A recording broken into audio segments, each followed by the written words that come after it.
morning. We are in a series called This Is Me. And as you know, if you've been tracking, we've been doing a few things differently in that we've been doing some interviews and pulling out some nuggets of truth and revelation out of people that are in the house. And so this morning, I want to welcome our guests along with my wife, Jean and Harley Gervais. We're going to have a good conversation this morning, so welcome. It's kind of funny, Harley just led worship, and now she's back on the stage. Interesting season. And for those of you who are wondering where you got these lovely orange furniture, well, we got it from the 80s. No, actually downstairs in the basement of Carlton we got it, right? So we just kind of pulled it up, so it's convenient. How you guys doing? We're good. You excited to be here? Yeah, you guys got to be a little more interactive here. It's summertime. It's not hot in here today, so I need you to be a little more interactive. Let's have fun, can we? Can we have fun? Having fun making fun of Harley and Jean? No. Yeah, there you go. Okay, somebody's excited. Okay. So I want to read a scripture to you because I want to make this biblical. Because in these types of scenarios, it's not normal. We don't usually do this. We've done, I think, 3 or 4 of them now. And I want to give some sort of scriptural backdrop for where we're going, what we're doing today. So those of you that are with us that are kind of checking out to see if we love the Bible, you can leave saying, hey, at least they did some scripture. We usually teach. But I want to read a scripture out of 2 Corinthians chapter 8 as we dive into this. I'm not going to read the whole thing to you, but I do want to give a little bit of context because Paul, the apostle, is encouraging the church at Corinth in their generosity. And he's actually using the competing territories to encourage the church at Corinth. You know, Greece and Macedonia. Because Greece and Macedonia were actually competing territory in a sense of what they had going for them. There was a little bit of competition going on between them. And so he's using the Macedonians in this passage to encourage the generosity of the Corinthian church. Because the Macedonians didn't have a lot. In fact, they were under great affliction, great trial. In fact, they were considerably poor. Yet Paul champions this generous spirit that was on Macedonia. And he says this in 2 Corinthians chapter 8, verse 1. Now, brothers and sisters, we want to tell you about the grace of God which has been evident in the churches of Macedonia, awakening in them a longing to contribute. For during an ordeal of severe stress, which actually means under severe affliction, their abundant joy and their deep poverty together overflowed in the wealth of their lavish generosity. For I testify that according to their ability and beyond their ability, I love that, because according to your ability is your strength, is your grace. According and beyond your ability is God's strength and God's grace. And we live in both places, don't we? According to our strength and according to God's strength. According to your ability and beyond your ability. It says here, according to their ability and beyond their ability, they gave voluntarily. Verse 4 is what I want to bring home. Begging us insistently for the privilege, everyone say privilege, of participating in the service for the support of the saints in Jerusalem. Now, what he is saying in this passage is he's saying, listen, I want to show you, Corinthian church, who's struggling to be generous with all that you are and struggling to see the privilege behind your situation, your season, and your purpose. I'm sharing with you a story about the Macedonians who are under way more stress, way more trial, way more struggle than you, and yet counted it a privilege and were insistent on being a part of the privilege of something that has to do with great purpose. Everyone say privilege again. There is always great privilege within every purpose. Everyone has a purpose, right? You all have a purpose. And unless we see all of the stuff that we go through, have or don't have, as part of the privilege of moving towards our purpose, we will quit. We will give up. And so today, the reason why I have you guys on stage is not to talk about money or generosity, but to talk about and compare this passage symbolically with your lives, because I feel like you have voluntarily given of yourselves incredibly. And you have every reason in the book to have every excuse in the book as to why you can't do something or do this or do that. And so I want to bring this house into a little bit of your journey. I think my mic is feeding back a little bit. And I want to bring you along this journey with us because I feel like in a conversation, I think we're going to get a lot out of it. So we're going to dive into this. So we're going to talk about your dynamics as a couple, as a beautiful interracial couple, right? Which we love, right? And talk about who you are, what you have, and how you have 4 kids, right? You have 4 kids. Why don't you tell us a little bit about what you guys do? Okay, so yes, we do have 4 kids, 3 boys and a little girl. They are aged 9, 7, 5, and 2. There you go. So life is busy. Life is never boring, for sure, but we love it. I'm also a lawyer. I worked 15 years for the Supreme Court of Canada, and I recently just accepted a new job. Very different, but it's in the office of the Chief Justice of the Federal Courts, and I'm managing the Federal Courts, so very... Please play for Grace. So yeah, this is my life. You? Yeah. What do you do? Because I still don't know what do you do. Yeah, I don't tell people what I do. It's just not something that's going to happen. I work at Not Walmart. telling people is like telling people right now. Harley likes to say that I work at Walmart, Yeah. which is clearly a lie. But It's not a bad job if anybody here works at Walmart. It's a very good job. Yeah, so I work in the government, work federal government right now I'm acting supervisor in a team. We'll talk about it maybe a bit later. So vague. I know. So vague. I have But to be be vague. vague. I'm sorry, guys. So no one knows. If you talk to me privately, I'll still be very vague about what I do. It's like Mr. and Mrs. Smith. Yeah. Kind Well, of. just Mr. Smith. Yeah. So what you're saying to us is that you guys have a pretty crazy life. Yes. I mean, you've been married for how long? 12 years? Almost. In November, 12. 12 years. Yes. I think we've known you guys probably for a good portion of that. Yeah. I know Michelle's known you longer. Yes. I remember holding your oldest at a service at City Church downtown when he still had his umbilical cord partly attached to him and he was naked. You handed me a naked baby before I had a baby and was even a baby person, and I was like, what do I do? I wanted to have that Still reaction. traumatized. So what do I do? Yeah, and he was naked. I think he was naked. No, he had a Because it diaper was on. too hot. He had a diaper on or something. Jean was doing the sound. So it was the pre-cry. Remember at that time they were doing the cry? So it was the pre-cry, and they were looking for a sound tech because the guy just couldn't make it. Pre-cry was an event. It wasn't Pre-cry, like before we cried. It was like it was an event, just to give context. So Jean was doing sound, and I just had a C-section. I couldn't even walk. Eli was 10 days, and speaking of saying yes to the call, so Jean was. So that's why Eli was naked, and I just. And they were part of the old French church. Yes. That's where you met Harley and Jean. Yeah. And so the reason why I thought it'd be great to talk to you guys today is because I look at you guys, and I look at you with, as I do everybody in this house, we all have amazing purpose, and knowing you and knowing your journey and hearing your heart for all these years, I know you have some incredible purpose in the marketplace, and how that connects to the kingdom and how that connects to like what God has placed on your life to advance the gospel in whatever sphere that you're in. But you have a big sphere that you're called to. And for both of you, I know it's government.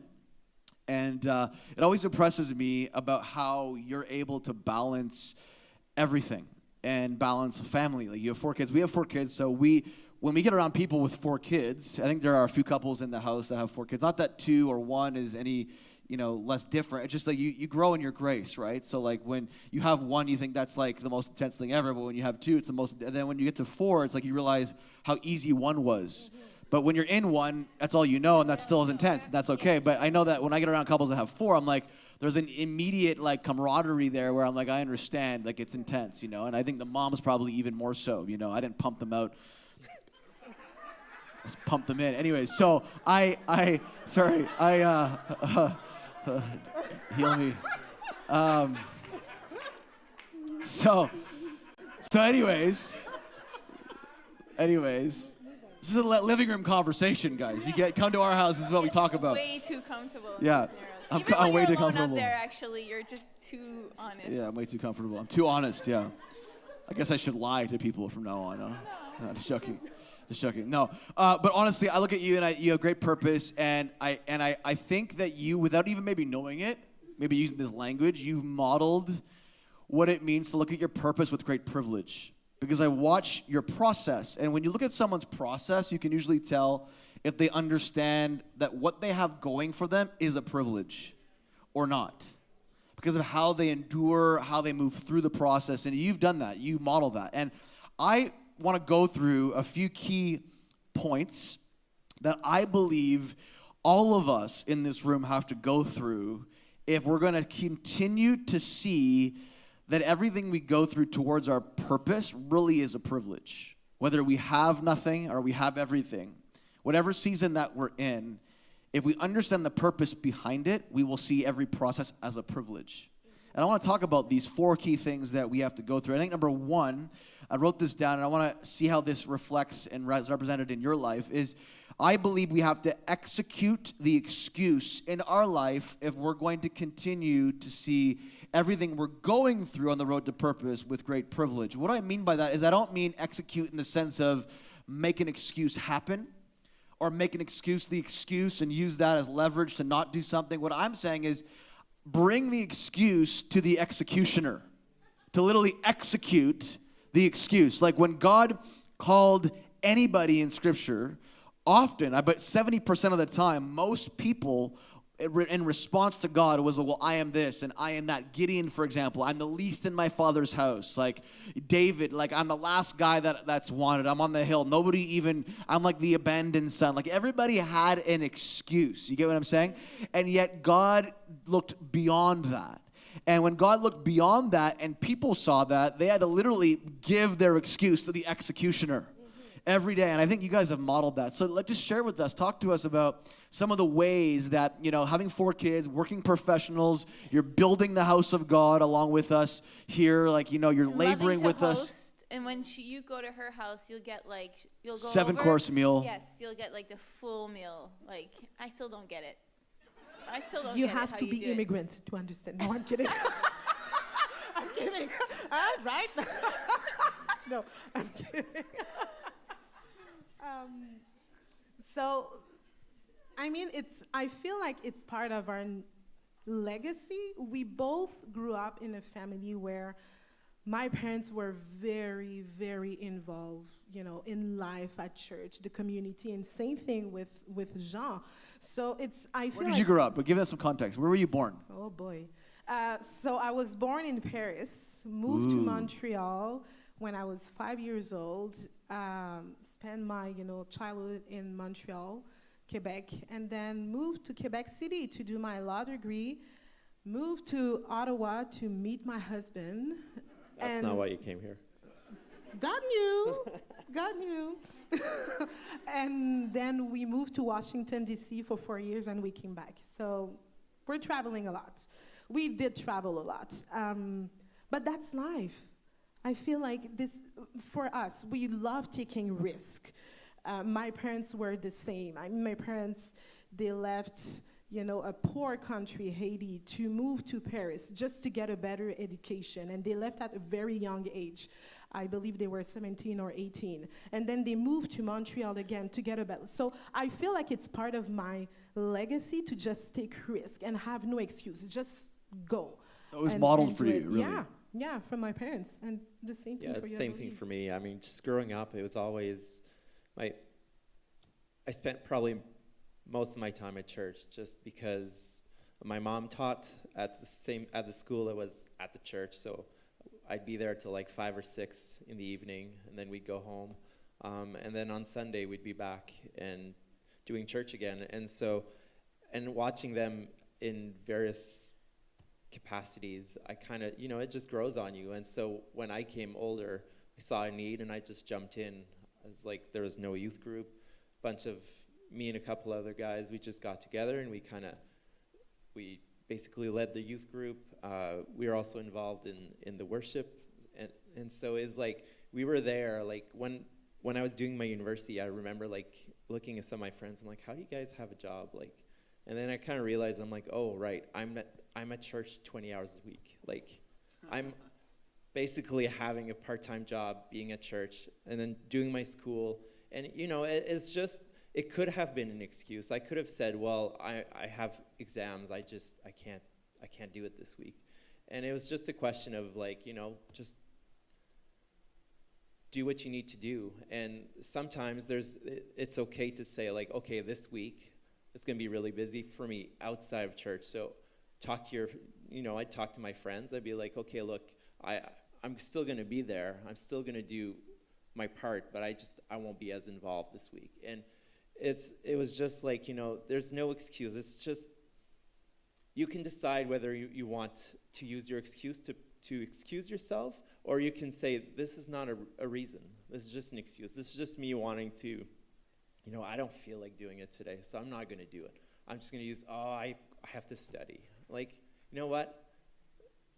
At the end of the day, it was like, I'm just going to do it. And so, to me, like, an excuse is kind of saying, it's kind of like a crutch. It's like, oh, I need this to walk. But really, you don't need the crutch to walk. Like, if you try to run with a crutch, it's not going to work. Wow, that's good, yeah. And so, and I think I don't have a very good souvenir or vision of using crutches, but every time I would be like, oh, I wonder how it feels, like, because you see people using it. It kind of looks fun. Like, they're kind of like floating in the air, like taking it. I'm like, oh, that looks cool. And so I would try, and I'm like, this hurts like Dickens. Like, it's not enjoyable. You have the crutches like wedged under your armpit. I'm like, this is not a way to, and this is the same thing with excuses. Yeah. Excuses they look cool. If you're not using them, they're like, hey, wow, this person's using this excuse to get out of work or whatever. Like, that looks cool. And then all of a sudden you do it, and you're like, this really doesn't feel good. Like, and not only does it not feel good, you're slowing yourself down. Mm-hmm. You're taking away, you're taking away the strength from your legs. You're basically preventing your future. You're slowing down your growth. Exactly. You're aborting fruit. Yeah. The potential fruit that can come out of your life that you wouldn't even know. Yeah. I'm just thinking about that youth group that you guys decided to do. I was part of it towards the end there. Mm-hmm. And I'm like, my life got transformed. I am the person I am now because of that youth group that I attended. Like, that shape, I used to attend church, but still have very much one foot on the other world, like hardcore for 2 years. But when I attended that group, that's when it completely, radically changed me and transformed me. And I am now the person that I am who I am. And bet you wouldn't have thought that I'd be your pastor. No, I didn't. No, eh? And so, I was pretty rough around the edges. And so, so it's kind of cool to see. It's like hitting me so far because you didn't have excuses, and you just kind of like, no, it's just excuses. Let's do this. There's a need for it. Let's just go for it. Maybe for you it didn't make a lot of sense. Maybe you didn't even feel like doing it and being part of it. Mm-hmm. But like, look at how far that fruit has multiplied. And it goes beyond us. It goes beyond our understanding. It's really cool. And I think that you guys have modeled really well what it looks like to model family really well, and hospitality.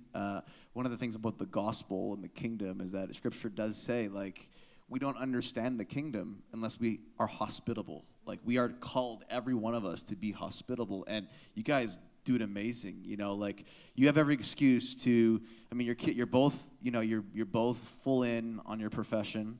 You have extracurricular activities outside. You have the 4 kids. You have to, drive this kid over here, drive this kid over here. You're hosting people in your home.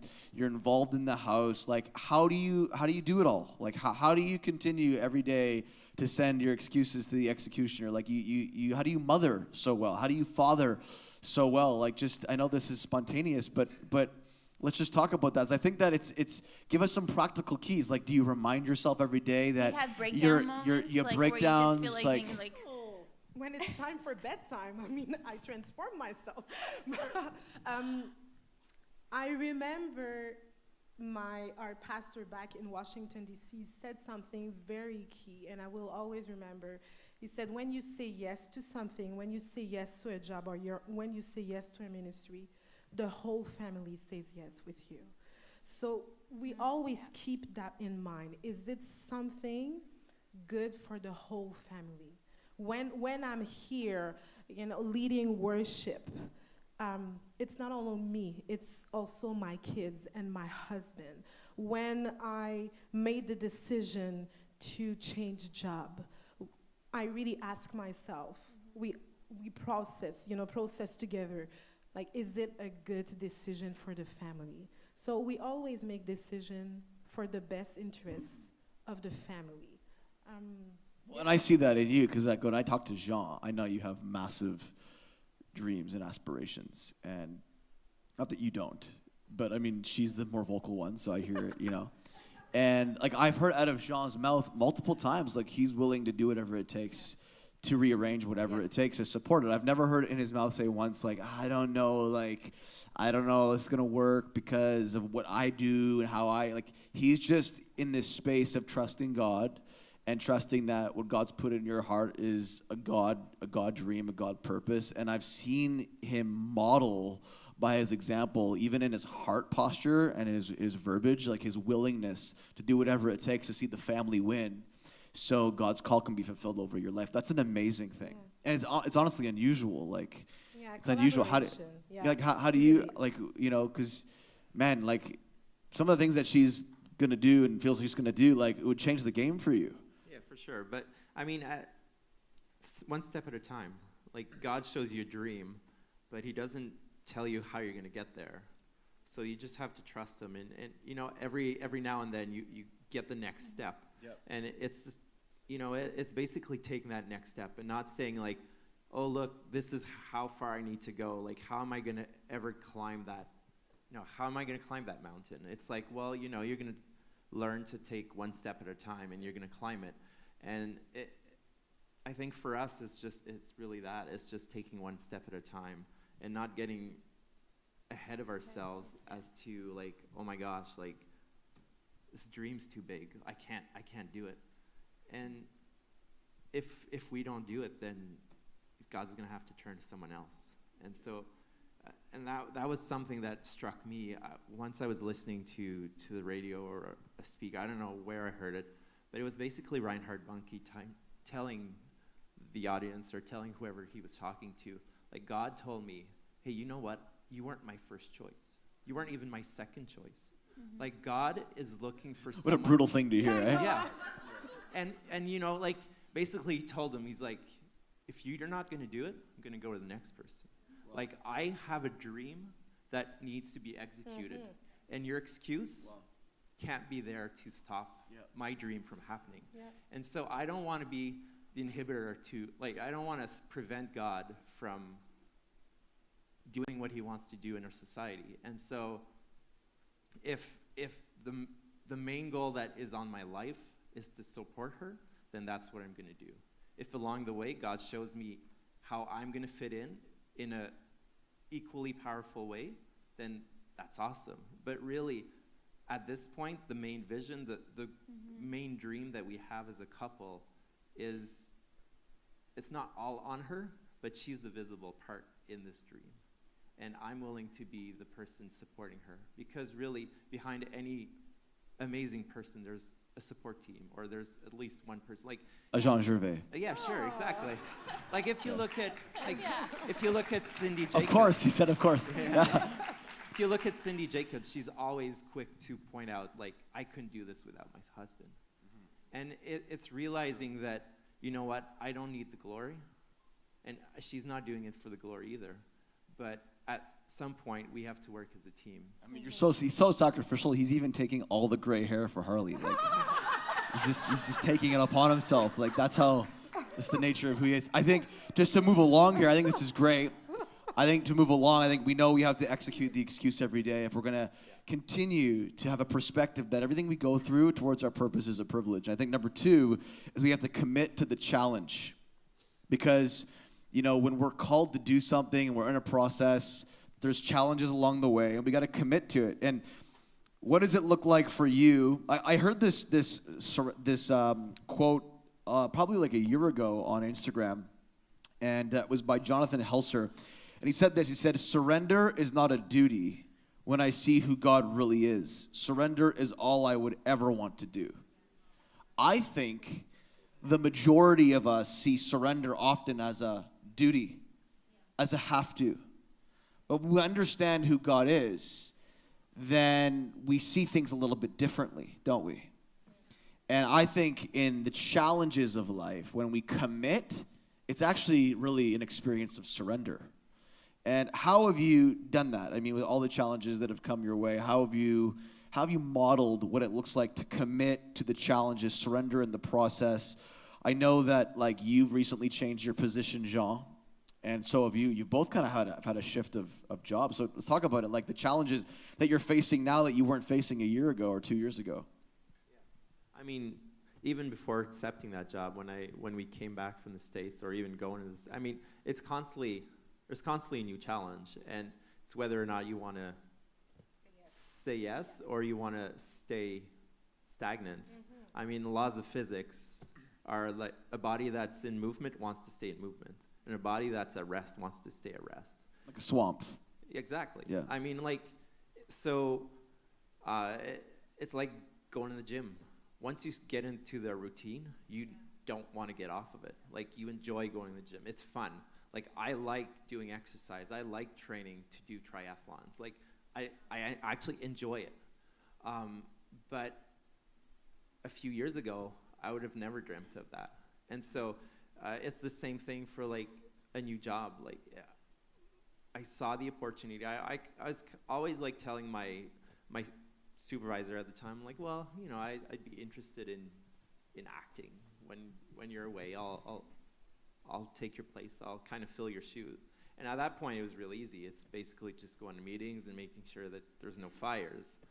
But my manager basically came to me and said, like, look, this person's leaving. He's going for a few months on pat leave. Are you interested in leading? And I'm like, I told him, I'm like, well, this is really out of my comfort zone. Like, I would rather stay in my team, in my area. You're asking me to go in this different area. And I mean, I went back home and I talked it over with my wife, and basically it was just a question of like, well, you know what? It's going to be more beneficial for me to act here than to wait it out and act in my old team, because it's a whole new sphere. Like, I don't have a grid for this. I'm going to learn more. It's going to be more of a stretch. And so it was really just me embracing it. It'd be like, you know what? I've done the same thing for so many years. Let's do something totally different. Let's go. Now, are you like a routine guy? Like you're like a steady keel? Oh, yes. Apparently. He's borderline boring. Sorry, honey. But, yeah, just... Well, if he was like you would be probably not still married at this point. If he was like you. If he was like you may not be married. Oh, no. You guys I don't balance want to each marry other. myself. I'm not interested. I wanted to have someone, you know... Either the that, or opposite. either that, or we'd be constantly butting heads like Yes. you guys, right? Yeah, no. Thank you. Yes. It's Yes. so true. Thank you. Sean and I are both intense. Yes, it's true. People think that I'm actually intense. She's actually more intense in a lot of areas than I am. No, seriously. Anybody that knows that, she's actually more intense than I am. So, Okay.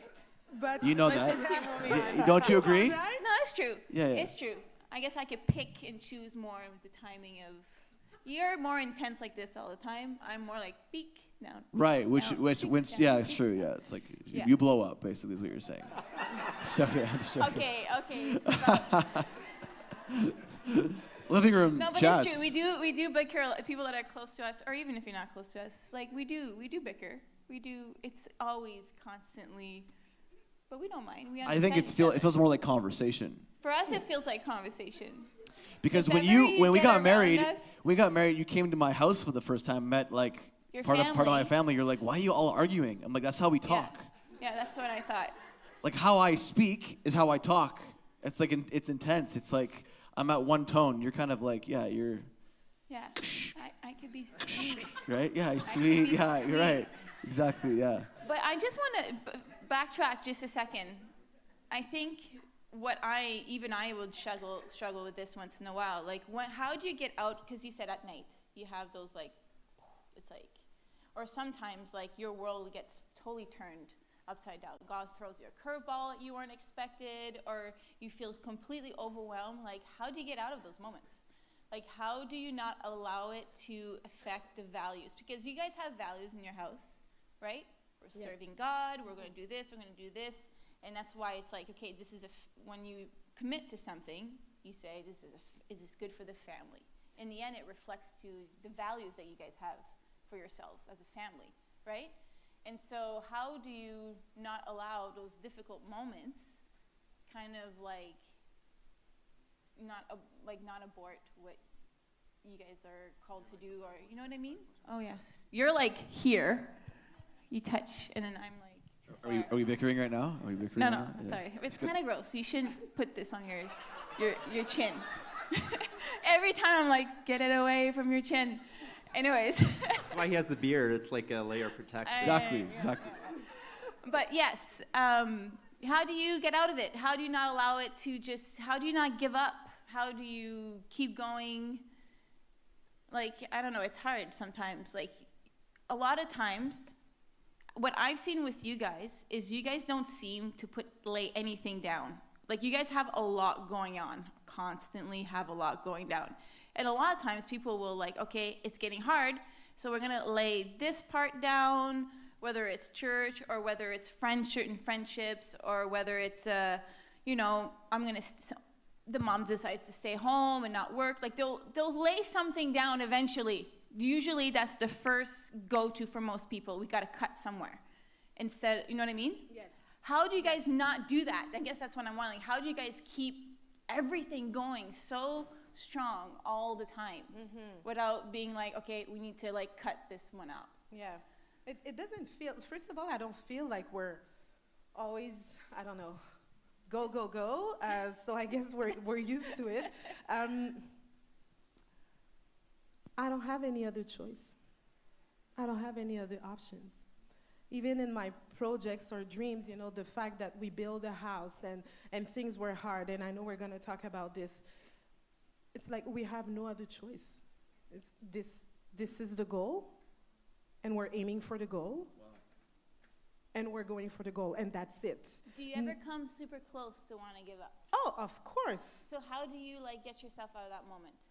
What do? You stop, you guys pray together, what do? Or you just have a conversation, you just lash out at God in that moment? What do you do? What's your process? Well, my process All the above? Yeah, my process, I think, is very different than Jean. I am very vocal, so I can, be very vocal about it. So really complain. I'm intense. I'm passionate. I love this word. I'm passionate. So I will, and I know we were supposed to talk about this later, but we can definitely, it's now. So just to give you an example, a context. So I have this huge, big dream, and I believe that God called me to have an impact on our nation. It's really in my heart. But I know that this is point C and I'm at point A, so I need transition. I need a process, different steps. So one day I was really frustrated about, my point A. I'm frustrated. I'm tired of this. Like I don't like my job, or I like my job, but just this frustration. And I remember you told me once, there's a reason why you're frustrated. It's because God call you to do something greater and bigger. That's why we have, it's like a gauge. It's like, okay, it's this frustration, use it to just go for it, to, go to the next point. So I've decided, to take risk and, just pursue the dream. But it didn't work. I tried. First time, didn't work. Second time, didn't work. How many interviews. When you say try, you mean for a specific position that you believe was the next step? Trying to position myself to the next steps, knowing that I have God's word, I have God's promises, I have God's, confirmation, and it still doesn't work. And I went into a very, I don't want to say dark place, but I got really upset at God. I was mad. And I remember even during worship, I clearly remember during worship, the team was, the worship team was singing, "You're a good, good father. You're a good, good father." And I'm like, no, you're not. No, you're not. You gave me this dream. And I'm just being real. I was not happy. I was mad at God. And even Jean was trying, Harley, God is good. Don't touch me. I was, yeah, I think I blocked out I that remember that whole time. period of, blocked it out. You blocked it out? Yeah, Yeah, I was not nice with my husband. I was really willing to give up on the dream because I didn't understand, because it didn't make sense, because it was not working. I'm like, how can you give me a promise? How can you give me a word and it's not being fulfilled? Not even close to it. I'm like, God, I'm mad at you. I'm upset at you. Just to be real. And then one day I remember seeing my son, Eli. He wanted something. I think he wanted to go to a certain place, the reptile zoo, I can't remember. And I had another plan for him. So he got mad at me. And he's like, "Mommy, I'm mad at you. I'm upset. I'm mad at you." And I'm standing next to him, and I'm like, "Eli, I want to talk to you." He said, "No, I'm mad at you." And for a couple hours, kids, when they're upset, I don't know about your kids, but when my kids are upset, like, it can last for a very long time. But during that whole time, I never stopped reaching out to him. I'm like, Eli, when you're ready to talk, Mommy's here. Eli, no, I'm mad. I don't want to talk to you. Mommy is here. Mommy loves you. When you're ready. And I felt like God was showing me that's exactly who he is and what he's doing. Wow. Like, I was mad at him. "No, I'm mad at you. Don't talk to me. Don't give me more dreams." And he's like, "You know what? I'm right here. When you're ready, I'm here. I'm not going anywhere. Despite your anger, despite your frustration, I am not going anywhere." The same way that even my kids, when they're mad at me or sad, I will not rebuke them. I will stay next to them. I have no other option. It's my nature. It doesn't change my nature.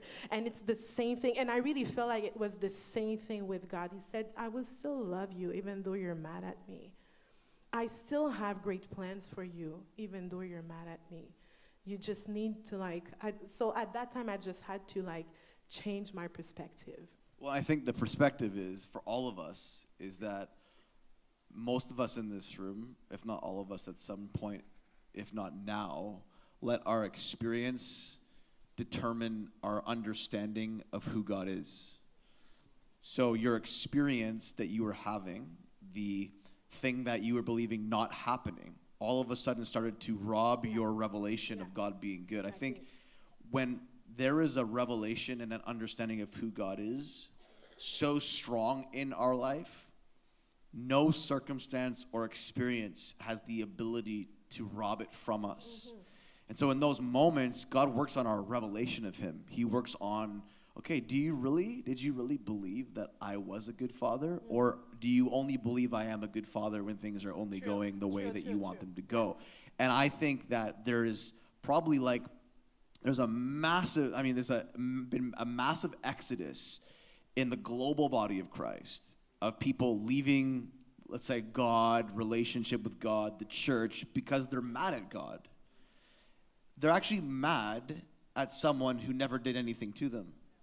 They've let the bad experience with people that have represented God determine their revelation of who God is as a father. They've let what the devil has come against them with determine their revelation of the Father. Because the enemy, John 10, verse 10, is out to steal, kill, and destroy. And one of the things that he steals from us is our revelation, so he can kill and destroy our lives and our purpose. And I think that when you go through seasons like that, you realize that God's working on your revelation of him. He's working on how good is he? How good really is he? How good really is he? How much does he really love you? Because he now, however many months or however long later, a year, 2, whatever year later after this experience, has now shown you a little bit of maybe not the whole reason why, but what he was doing in you, which is always more important than what he gives to you. Yes. Yeah. Yes. And that's what you're seeing now as you've committed and you've moved through the challenge. I think it's amazing. And I think that moves us into this other place of not only do we have to execute the excuse, commit to the challenge, but we have to persevere through the pain when you're dealing with loss, you're dealing with change, you're dealing with struggle. I know that you, Jean, went through some major stuff when you decided to build your house before you moved away to Washington, D.C. Tell us a little bit about that. So we were living in a condo. We had Eli, and Luca was on the way. So we're like, the condo's maxed out. It's like 7 years ago. More than that, 8 years, 9 years ago, 8 years ago. 8 years ago. And so we were, we had an extra room, but it wasn't going to work. Like we are at the limit of our condo. So we're like, let's build a house. And we knew what we wanted, or at least at the time we thought we knew what we wanted. Building a house made us realize that, we want this or we want that, we're like, next house. But there's a lot of it was like, okay, so we're going to build a house. And we were praying and talking, and God sent people to us, basically, to help us build this house. But first of all, it wasn't just building a house. We wanted to build the house of our dreams. We decided to dream crazy. We're like, let's test God. Let's challenge God. Let's build a house. Now, I bet you God's like, man, what's wrong with this Howie chick? She's like all over me all the time. But I mean, we dreamed, but we also prayed and had confirmation. Rational, more crazy. But I mean, girl. we also had confirmation that this was right. True, we weren't yes. building a $3 million house and be like, well, you know what? God's going to provide.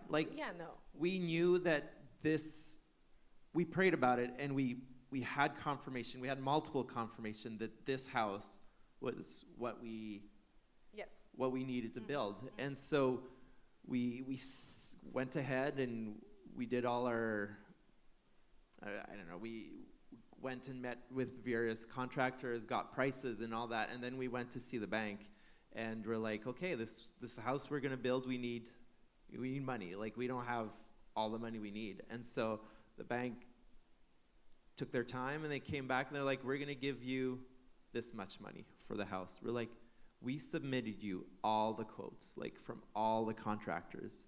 You're shortchanging us over $150,000. Like, there's no way. But this is very important. This was already after it started, wasn't it? Like, you had already started building yeah. at this point. So we had the permit, and we had bought the lots. Yeah. And so you'd already taken the first big step. Yeah. Yes. And now you needed the last step, and now it's already started, and now Exactly. you don't have the money. Exactly. And now the bank is changing its mind. It's like, we're gonna give you less money. Well, it wasn't the bank. It was the the mortgage, Canadian mortgage. Yeah. We'll be nice with the bank. They did their job. Yes. And so, the bank was tied. They're like, we can only give you what they're going to allow us to give you. So, I panicked. I had full-out panic attack. Like, for a whole week, I was out of commission. Like, I would take a bite of food and then get sick to my stomach. Like, I couldn't eat. I would go to bed, and I'd wake up, like, maybe an hour or two after, and then all of a sudden I'd start thinking, I'm like, oh my God, how are we going to build this house? Okay, just to cover context, because you were $150,000 or something short. Yeah, short. And people were needing money to finish it. Already started the process. Well, you couldn't just. At that point, we hadn't dug in. Like, we had committed to buying the lot, and we had the plans for the house. Could you have backed out then at this point? No, it was too late. I said it was too late. I remember it was too late. We might have been able to back out, but we have lost. Then we will have lost a lot of money. Yeah, we one probably 100K. lost $100,000 anyways. Yes. So at this point, it was too late. It was too late. And you need to tell, because I, at that time, when Jean went through this phase with serious anxiety attacks, I just had Luca, and I had a C-section, and I was physically out of commission for 6 weeks.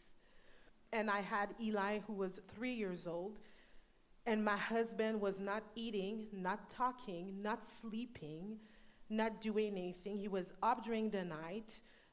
He was basically like dead, to be honest. It was so hard on me and on the family. And I remember Eli was like, Daddy, come play with me. And Jean couldn't even interact with him. And I'm like, what do I do? What do I do? My husband is seriously like dying in front of me. I can't even take care of myself. I can't take care of my kids. And we have to build a house because it's too late to back out.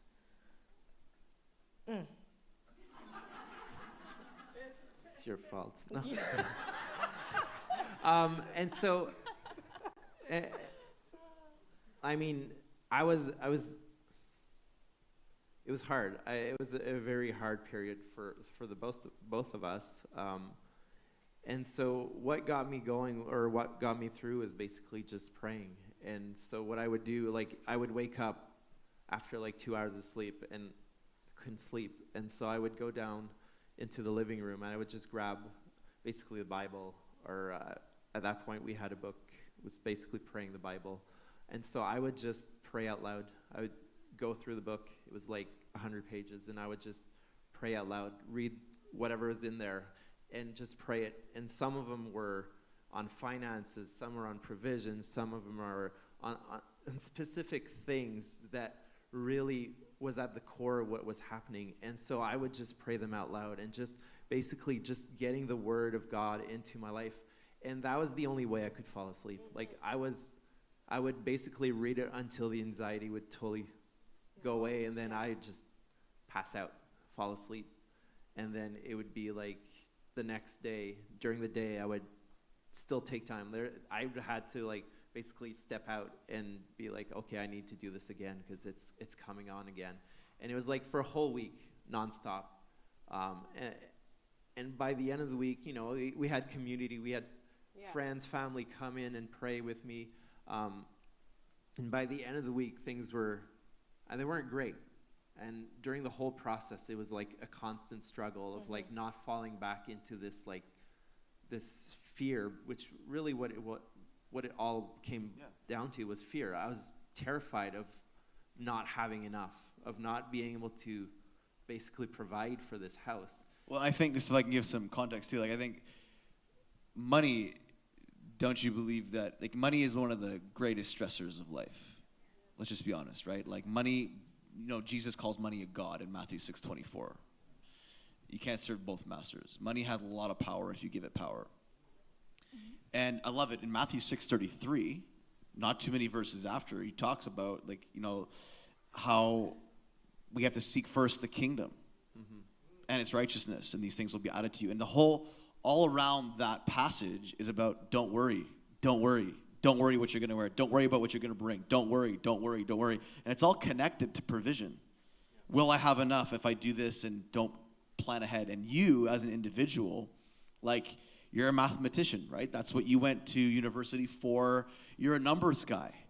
So to give you context, like, this is not just some random thing. Like, for Jean, like, God is working past the logical part of you that you've so developed, and deeply into the core of your being and your heart.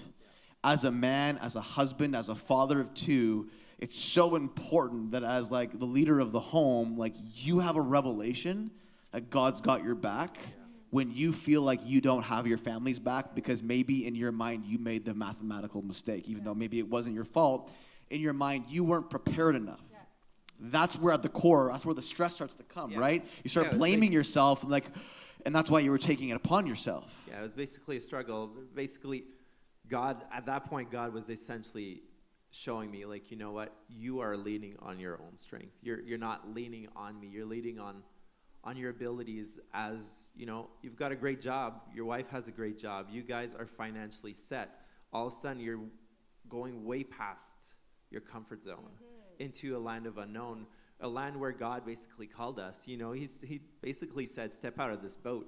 He didn't say that way. He just said, build this house. Yeah, go ahead. Yeah. So you guys, This will be great. So This so will be fun. So give us the nutshell now. You get it. Like something happens. Obviously, you have this week of like intense praying the Bible. You're falling asleep finally. Like then you have a breaking point. I'm assuming, and then something happens. You get the provision. Like what happened? No, it didn't just Till happen. that day, we Like- don't understand. God provided every time. Every time it was time to pay a contractor, money was just coming out of nowhere. Till that day, we don't understand. Yeah, like we would get. I mean, I could try to rationalize it. I probably succeed at The it. ravens, the coin in the fish's mouth. Like where did the money come from? But I think it was just with the time, the house took so long to build that by the time we needed money was there. Like, Wow. as much as it was a pain because it took a long time, like it took like a year to build. And it was slow. And we even left to go to the States before the house was completely finished. So finally, so this is important. Yeah, You yeah. persevere. You get the Yeah, house. you It's been a yeah. year. You end up paying it off. Like God answers the prayer, and before you even only get to live in it, you have to move. Yeah. Yeah. Imagine that. So, yeah. Imagine we lived in that. the Like you house finally. It's like for- Abraham and Isaac, right? Yeah. Like before he gets to like fully enjoy his son, God's like, yeah, get rid of him. Yeah. But we waited like 100 years for this son, this boy named Isaac, and now we got to get rid of him. What happened? Yeah. So we And- lived in the house 2 months. Yeah, 2 months. 2 months. And then after we had to leave for the States, we left the house, the dream house, for 4 years. So the house wasn't even finished. 4 years, eh? 4 we years. still It's not had like for, like, a we couple still had months. basically contractor working during the day Yeah. while we were gone, and we'd come back home in the evening, and then he would leave, and we'd stay there. And so for 2 months, that's how it was, and then we went to the States, and basically the contractor that we had basically sued us, and he's like, I'm not coming back here. You guys owe us money. We're like, no, your Yeah. contracts. Anyways, different story. But so just to make it even worse is like, great, we have to find new contractor. We have to get a new contract. It just like added more expenses to the house, and somehow God still provided. Like every time it seemed that we were going to be short, God just Yeah. found a way to provide for us. Yeah. And it really, at that point, it was really Him providing. Like whether it was through when I went to the States, I got a posting loan at like a super low interest rate, which if I hadn't gone to the States, I wouldn't have got. And then we wouldn't have had that money to pay the contracts. Like, yes, you could rationalize it, but I didn't know that's what was gonna happen. And God knew exactly what was gonna happen. So basically that whole period was just Him rewiring how I saw basically Matthew 6. Yep. It was really of Him teaching me, like, you know what, you don't have to worry. Well, and I think in all of this, I think I look at this story and I think that although at the end of the game you got the house, you felt like God's acceptance on it. Obviously, you felt like it happened, and then you moved 2 months later, and at some level, like how could you not feel like there's a little bit of rejection there? Like you don't get to actually enjoy now the harvest. Like imagine that you labor, you kind of taste a little bit of it, and then you don't get to enjoy it. Like it's almost, and that was kind of like my last point was, how do you reconcile rejection in life? Because you, Harley, mentioned that you had this dream to take this next position. It didn't work out. You felt like God was on it. Didn't work out. You felt at some level why you were mad at God is because you felt God. It wasn't that God rejected you, but at some level you felt God was rejecting you, and that's why you were mad at Him, because we're mad at those that reject us or that we feel are rejecting us, right? So how did you reconcile that? How did you reconcile the fact that for you, like you finally get through the stress of it, and you feel like even though it was a promotion without you maybe necessarily seeing it moving to the States, you felt like almost like all that, like I feel like I'm almost like it's rejected. It's like the house is rejected. It's like all of that for nothing. I don't get to live in it. Like how did you guys really quickly just reconcile moving through the rejection of these two scenarios? Yeah, well, for me, it was just trusting God. After going through the I'm not talking to God, I'm not singing to God phase, it was a slow process of just like switching my mindset realizing that the same way I am not against my kids, he is not against me. He really does, like this dream, he wants to see the fulfillment of this dream as much as I do. And I More just than have- you do. and more, More than you do, yeah, yeah, more, for sure. more than I do. So it's just really, for me, it was really to first of all be honest with him, because it was a season also where God was healing my heart. The same way that when Jean had, the fear of lacking, God was actually healing his heart. God was revealing himself as the provider. And the only way for God to be a provider, we had to be in a position of lack.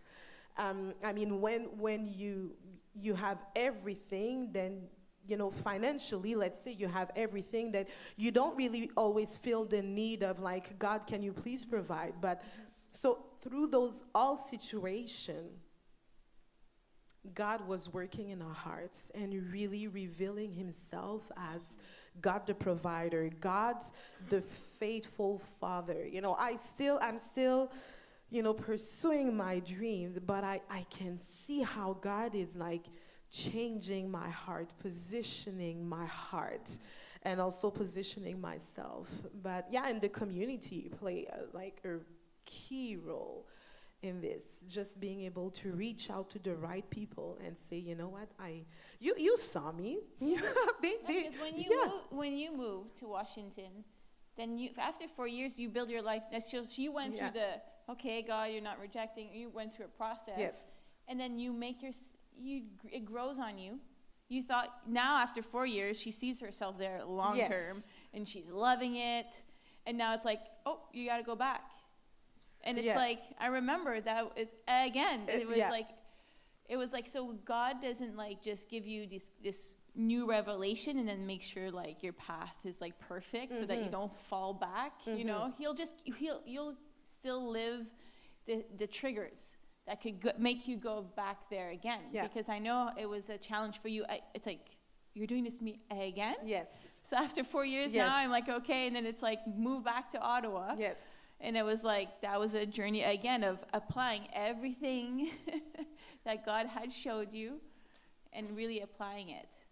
And I felt like God was testing me in the sense that, I had my initial reaction, like I'm mad at you. And then with God, we never felt it. You were quick to bounce back from Yes, because I'm like, again, it's happening.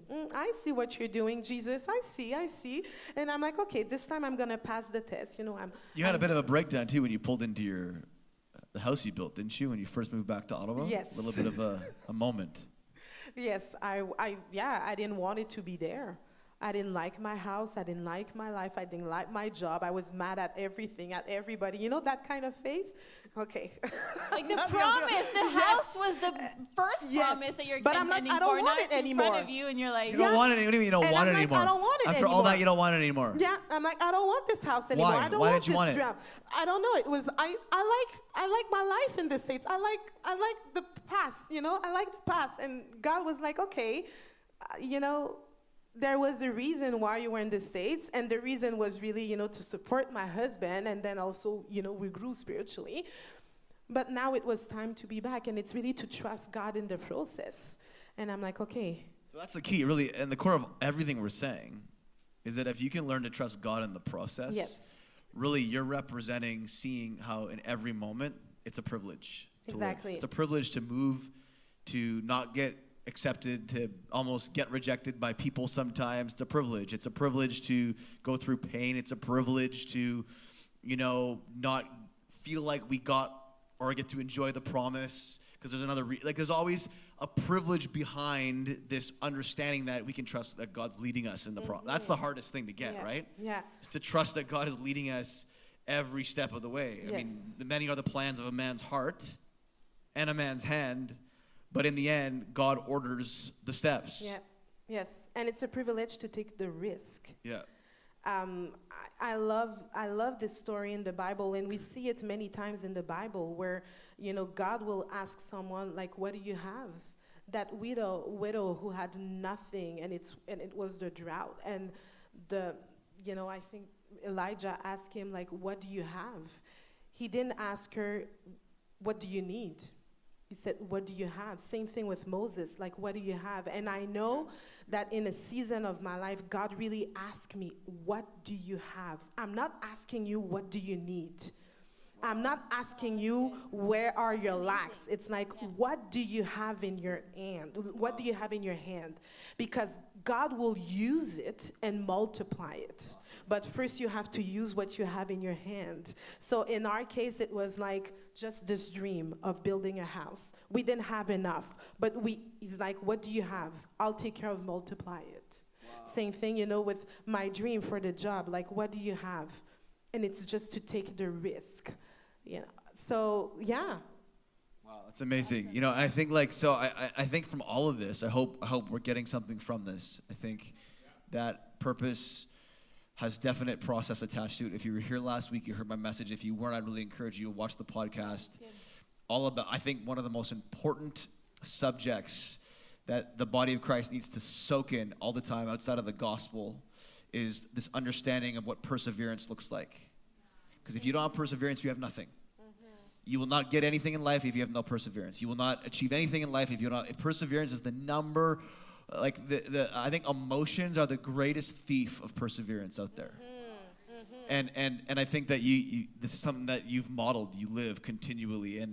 And Jesus went through all these things. Like, he had to execute this excuse. He had to empty himself of his equality, it says, with God, as God himself, come to the earth like a man, dressed up in a human costume, God in the flesh, emptying himself for 30 years, being mysteriously unknown until the age of 30 when he was baptized, and all of a sudden begin to reveal who he was as the Son of God. He had to over and over again execute the excuse in his life. He had to commit to the challenge really of what we go through. I mean, he says he was tempted like we were tempted with every temptation. He had to go through that and go through the challenge of being punished, but as an innocent man. It's a big challenge, isn't it? To be punished, to endure punishment as an innocent man is very different than to endure punishment as a guilty man. Very different. When you know you're guilty, even though it hurts to be punished, it's a total different experience than when you're innocent. And he was a man who knew no sin, who became sin, the Bible says, so that we might become the righteousness of God in Christ. It's an amazing message, and yet he had to also persevere through his pain, just like we're talking about. He had to choose to not get off the cross. Remember on the cross, everybody was saying, if you really are the Son of God, get down off that cross. He had to persevere through the pain, even of not surrendering and submitting to the requests of these individuals to reveal who he was as the Messiah. He said, no, you're going to trust me in this process. I could show myself right now, get off this cross, wow you all, but that's not going to promote faith in your life. It's not going to promote trust in your life. It's going to take more faith to believe in what you don't see than to believe in what you do see. And those are the kinds of people that I want to raise up as faith people. And so I had to persevere through the pain. And the last one, to reconcile rejection. I mean, I think this is obvious that Jesus went through this. I mean, he was rejected by his very own. The very people that put him on the cross were his very own people. The very people that he was sent to love were the very people that put him on that cross. The very people that he poured himself into for 3.5 years as his disciples. 90% of them turned their back on him. And he had to love. He had to reconcile this rejection, because he knew that if he didn't reconcile this rejection by taking it upon himself to move through it, to count it as a privilege to be rejected by his people, he knew that we would never be reconciled back to God. His rejection is the very thing that made your path successful when it comes to knowing him as a person.